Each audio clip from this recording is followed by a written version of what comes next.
I love America to death. Like I got tattoos of the flag. Like I love America. We got a rock thrown through the window. Our car's vandalized. Do you feel there's a rising anger towards Americans in Canada since Trump came in? Hardcore. 100%. I don't think that we feel, I think that we know that we are better than Americans. What do you think the biggest differences are between America and Canada? Well, we have a lot of freedom up here. We have a lot of free health care, which is really nice. I think Americans are very siloed. They think that the world surrounds them. So they're a bit ignorant. They're totally ignorant. And I think the Canadian society is much more sophisticated and open-minded. And we're going to charge countries for doing business in our country. And it's a society that's not so violent. We don't carry guns and go shoot people. We talk with them. Following Donald Trump's threats to impose tariffs on Canada, the country has reacted with fury.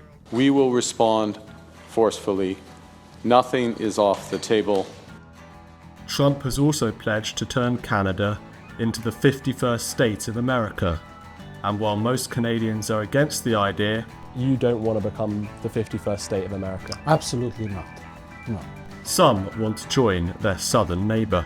I absolutely would support becoming the 51st state. My name is Stephen Edginton, and in this film for GB News, I will explore the heightened tensions between these two historic allies in North America.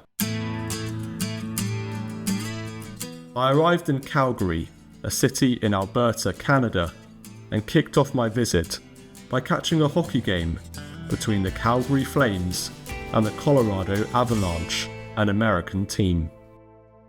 What do you think of the tariffs? Do you like the tariffs? I think they're terrible. Why? Well, they're just idiotic. Are you guys going to boo the anthem tonight?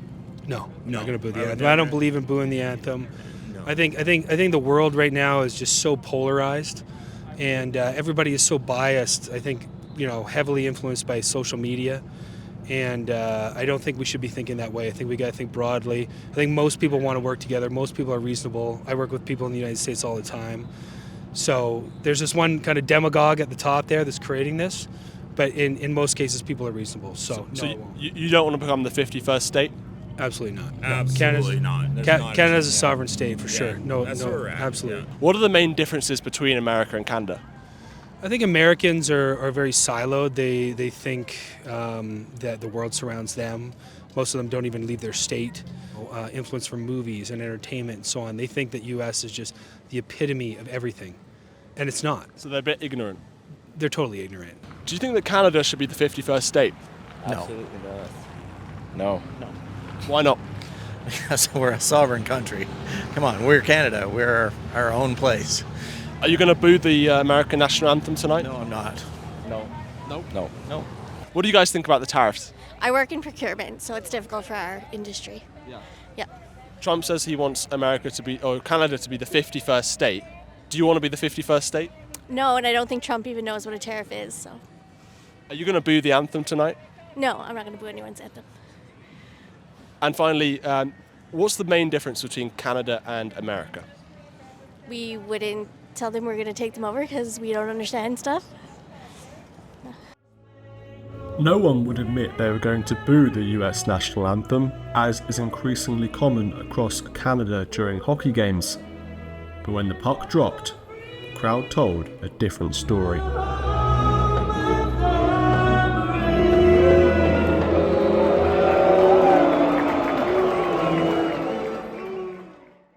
Since his re-election, Donald Trump has threatened repeatedly to increase tariffs on Canadian goods, including cars, citing trade imbalances and national security concerns. In response, Canadian Prime Minister Mark Carney has pledged retaliatory measures to protect Canada's economy and workers. These tensions have led to a resurgence of Canadian nationalism and a rising trend of anti-American sentiment. I mean, the history of anti-Americanism in Canada is in many respects the defining characteristic of what it means to be a Canadian, unfortunately. Canada's attempts to define ourselves in a positive sense have always been fairly unsuccessful and ill-defined. There's a saying, I don't know who coined it, but this is, Canadians are so modest that we'll shout it from the rooftops for the world to hear.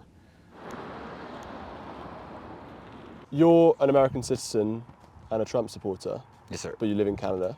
Yes, because I married her. This is Garrett Farinelli, an American living in Canada. He's pointing to his wife, who didn't want to appear on camera.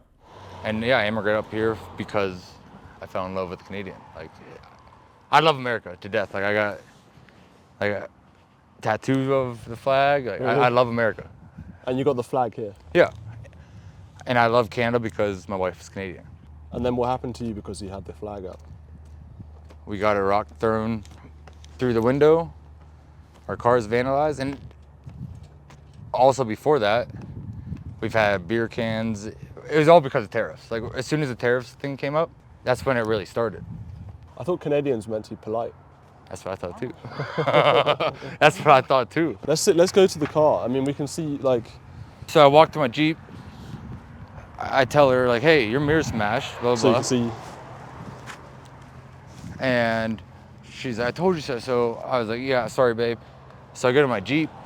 So on both mirrors? Both mirrors, and check this out. This dude must have had rage. Ripped the whole door handle off. So he really hated you guys, or hates you guys. Well, and people are like, well, how do you know it's because of flags? Right. We don't know anybody here. Like, she has 2 friends in High River. Like, she grew up here, but not really, like, yeah. Yeah. You haven't got many enemies, that's what you're trying to say. Well, 0 enemies. 100%, like, people are like, well, how do you know it's flags? So, well, 2 + 2 is 4. 2, 1, 2, window. Let's check out the Jeep. And so, yeah, so I come over here, and I was like, I'm gonna work. So I jump into my Jeep. I just check my mirrors, like, average.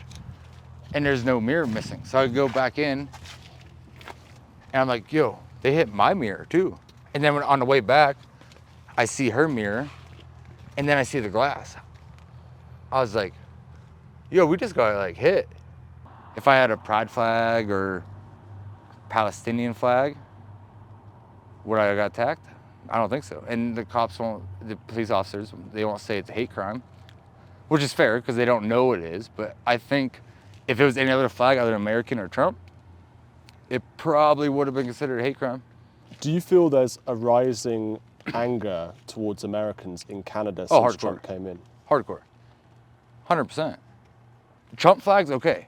I understand you hate it. To fly the American or Canadian flag and you don't like us because of that, people have died for both flags together.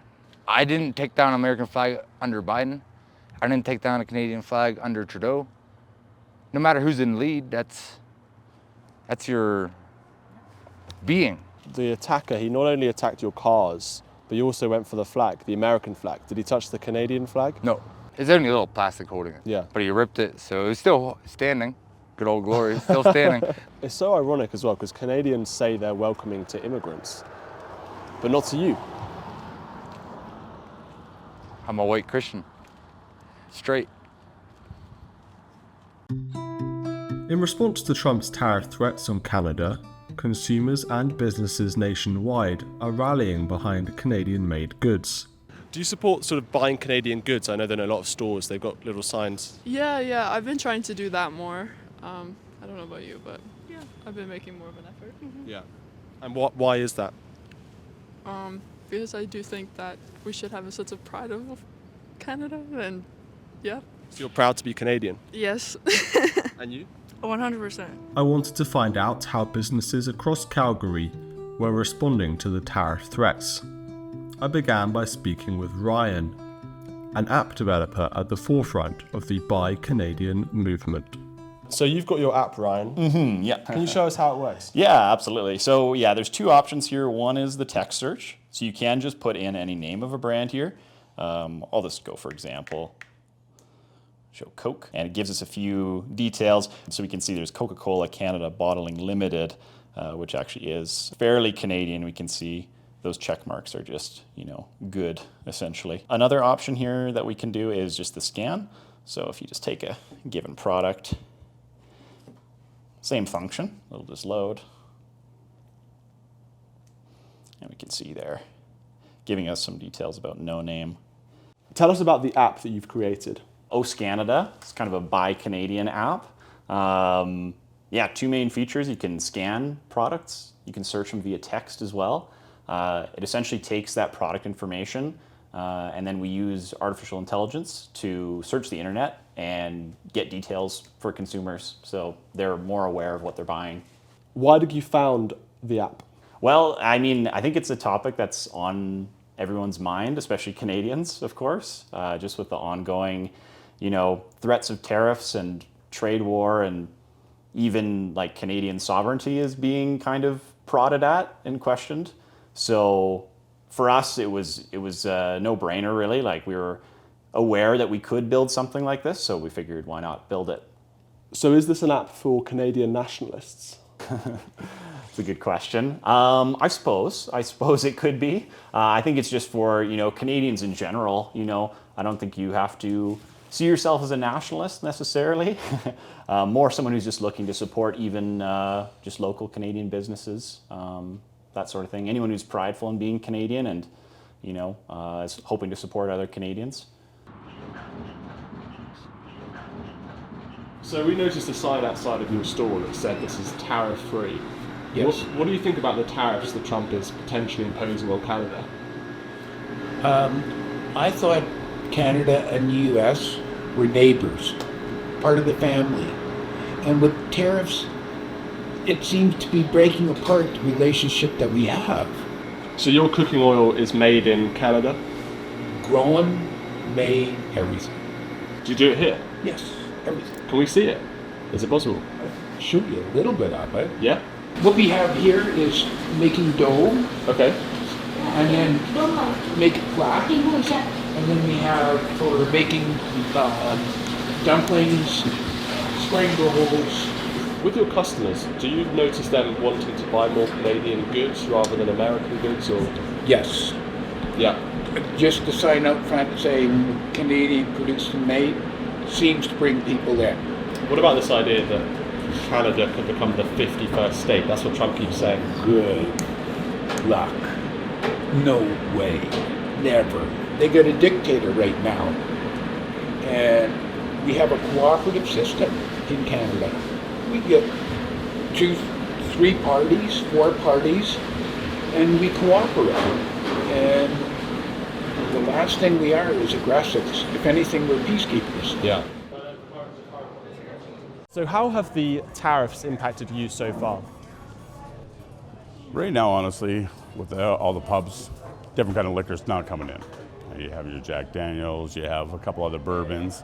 So yeah, there's going to be some problems with liquor, but overall, it doesn't really hurt because a lot of the people that are coming in now are asking what's Canadian. So they're going towards the Canadian. So do you feel that people would rather buy Canadian liquor now rather than American? At the moment, yes, unless you're a major bourbon drinker or your alcohol that you love the most. But yeah, in general, 90% of the people that walk in are asking what's Canadian. Trump says that he wants Canada to become the 51st state. And I know that some people in Alberta want Alberta to be the 51st state. Sure. What do you think? I think that America would make a great province. I think that it could be our 11th province. I think they'd be phenomenal. You got your pluses and minuses for both. We have our sovereignty. We're Canadians. We're very proud to be Canadian. And instead of being a state, let's just be best friends again and open up the trade. And honestly, it's an imaginary border. That line that we just created really means nothing. So, keep our sovereignty. They can keep their prideness, and we can shake hands and be best friends. So how long have you owned the store? I have been in this business since 1984. Wow. 40 years. Okay, that's impressive. So the tariffs, they're not impacting you because you don't import from the States? Correct, correct. However, the impact that we get, because we belong to this society, we live in the Canadian society, and the tariffs are turning a lot of people upside down, inside out. It's a mess. One day he's putting a tariff, next day he's eliminating it, delaying it. He's just playing a fear-mongering game, I think. Do you think that Canadians feel that they're better than Americans generally? No, I really don't think so. I think it's more about acceptance and inclusiveness. I think the Canadian society is a little more inclusive than they could be on the other side of the border. And these are some of the minor but major at the same time differences, right? Because it makes people feel that they belong to the society. If you're pushed aside because of the color of your skin or your religion or for whatever other reason, you're isolated, and the society also loses your contributions. So it's a two-way loss. And I think the Canadian society is much more sophisticated and open-minded, and it's a society that's not so violent. So we don't carry guns and go shoot people. We talk with them. I'm guessing from your answer, you don't want to become the 51st state of America. Absolutely not. No. Canada is an independent country, and we like it as it is. We're happy to be a part of Canada and be Canadian, and I stand for that. While most Canadians dismiss Donald Trump's suggestion of making Canada the 51st state, some, particularly in Alberta, with its history of secessionist sentiment, are more receptive to the idea. Particularly in the Prairie West, the attitudes, say between Alberta and Montana, or Saskatchewan and North Dakota, there's not a heck of a lot to choose between them. The historical experiences have been very similar. The farmers in Montana, ranchers in Montana, have historically distrusted the railroads in the same way that Canadian ranchers and farmers have. They've always thought of Washington as a slightly malevolent source of rule, much in the same way that Albertans and Saskatchewanians have thought about Ottawa. So that kind of what you might call east-west cultural divide is it's equivalent, I think, on both sides of the 49th parallel. Trump is demanding that Canada becomes the 51st state. Is there any Canadians who support this? Well, there's definitely people who would support joining. It's certainly in the minority right now. A lot of people want independence. The idea of joining America has just never been a major topic of discussion here. Until 6 months ago, anyone who would talk about making Alberta a state of the United States, even your drunk uncle wouldn't talk about that. It was just not even up for discussion. Trump has changed that. It is a topic of discussion now. Do you see a path to Alberta becoming the 51st state? Where I do think it is possible that there could become a major secessionist movement to join the United States is under a fairly specific set of circumstances. The first would be that Mark Carney and the Liberal Party would need to retain power in the federal election we're entering right now. And the Liberals were to use, say, put an export tax on Alberta oil, using us as a pawn, our major industry as a pawn, to support Eastern manufacturing, which is being hurt in the trade war. And then if Trump were to then make an offer, make a good offer, one-for-one currency exchange, debt absorption, the right to build pipelines anywhere we want to go. If the federal government became the very clear and present enemy more than Donald Trump, I could see it becoming a real possibility at that time. To understand more about the Alberta secessionist movement, I met with one of its leading advocates, Jeffrey Rath. How long have you had the ranch? I've lived on this land for over 30 years, I think. So these are all cow horses. That's a good cutting horse right there. That's a racehorse mare. That's a cow horse.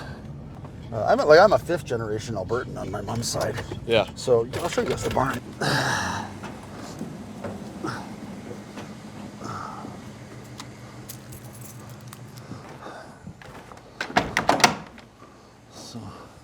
Yeah. So you said you're fifth generation Albertan? Yeah. That's cool. My grandmother was actually delivered by a Cree midwife in a small, in a farmhouse actually, not very far from Edmonton or Fort Saskatchewan back in 1896. Wow. And her father and grandfather came out to Alberta in 1860. And then those are a couple more running horses. Hello. Hey. Our daddy's good boys. Hey. Yeah. Do you support Albertan independence? We have to get out of Canada. Right now, there's over $60 billion a year that leave Alberta in federal taxes, of which only $30 billion come back allegedly in the form of federal services. With that extra money staying in Alberta, the day we declared independence, we'd have the highest GDP per capita of any country in the world, with the lowest tax rates. Should Alberta become the 51st state? Well, just to be clear, the movement that I'm involved with, we're not 51st state advocates. We're not, even necessarily advocating, a territorial union with the United States. The first step for us is independence. Vote us out of Canada, set up, an independent country called the Commonwealth of Alberta, right? And get all the systems in place that we're going to need to move forward, including, collecting our own taxes, managing our own affairs, and then at that point, we can look at a stronger union with the United States, either in the form of territoriality or full statehood. We've heard a lot of Albertans and Canadians criticizing President Trump. What's your message to the president? Well, my message to President Trump is that it's really unfortunate that because of a lot of the COVID brainwashing that went on in this country, that the Trump derangement syndrome in Canada is unfortunately quite high. We don't have an issue at all with President Trump, and as a Canadian, I have no issue whatsoever, as an Albertan, I have no issue saying that President Trump is largely right on most issues. I mean, how can you argue with the fact that Trudeau and previous Canadian governments completely undermine Canadian sovereignty by underfunding our NATO commitment? Which, to quote Niccolo Machiavelli in The Prince, the Florentines were easily conquered because they'd become weak and effeminate from long peace. And effectively, that's the position that successive governments have put Canada into. A recent poll from Rebel Media suggested just 10% of Albertans would vote to join the United States in a referendum. I caught up with one local who does support becoming American. I don't think that we feel, I think that we know that we are better than Americans, especially in entertainment. That is Canada's greatest export to the United States, specifically comedy. The greatest comedians and funny people of all time have always been Canadian. You got Jim Carrey, John Candy, Rick Moranis. The list goes on, it's endless. Leslie Nielsen. I absolutely would support becoming the 51st state. There's a tremendous amount of people that want this, and it's not because they're traitors, which is the new buzzword that is going to get thrown around.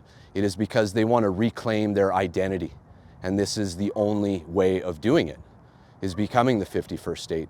And Canada is so vast, nothing will change if it does come to fruition. We will always be who we are. This is Alberta, and we are the rebel state of Canada. Always have been, always will be. We are the economic engine of this country, and that doesn't go away because somebody else is in power.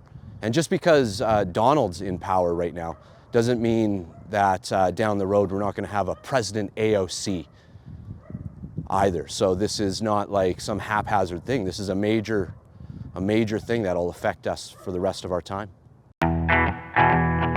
As tensions between Canada and the US escalate over tariffs and national identity, nationalist sentiments are rising on both sides of the border.